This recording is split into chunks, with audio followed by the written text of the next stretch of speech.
Welcome to the deep dive. So, today we're tackling something pretty fundamental. Yeah, this idea of how predictability and unpredictability sort of dance together in nature. Exactly. We've got some material that looks at how science loves reliable laws, but life, well, life seems full of surprises. Right. So the goal is really to get our heads around why we need both, the order and the unexpected. Okay, let's jump in. The source material really kicks off by stressing how crucial predictable laws are. For science, anyway. Oh, absolutely. It's the bedrock, isn't it? Physics, chemistry, biology, they all rely on rules that just work consistently. Like the examples given. You Yeah. drop something, gravity pulls it down.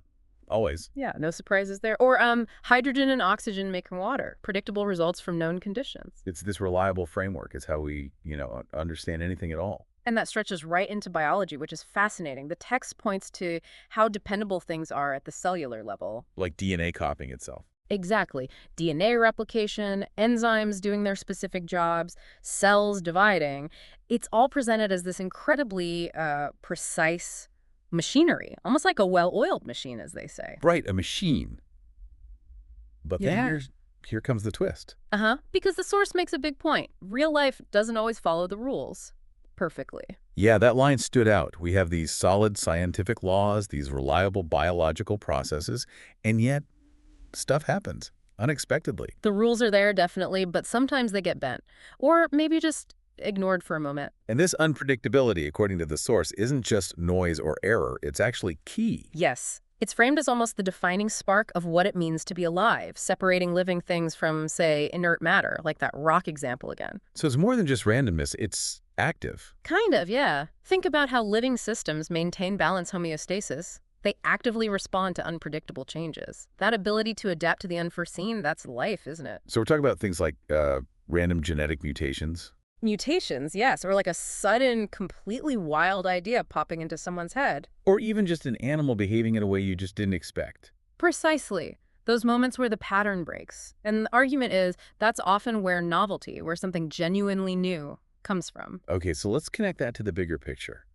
The source really pushes the positive side of this unpredictability. It does. It links it straight to things like consciousness, creativity, even freedom and growth. Which makes you think, could you really have genuine creativity in a world that was 100% predictable, where every outcome was already set? Probably not, right? Consciousness feels so open, and creativity is inherently about breaking patterns, doing the unexpected. That image the source uses is great life as a tightrope walker. Yeah, constantly finding that balance between the order, the rules, the certainty, and then the chaos, the spontaneity, the unknown. It's a really powerful metaphor for that delicate equilibrium. It is, and it suggests we should maybe adjust our perspective sometimes. Yes. Well, when we look at life purely through that scientific lens, just chemistry and physics, the source reminds us there's also mystery and magic. So don't forget the unpredictable part.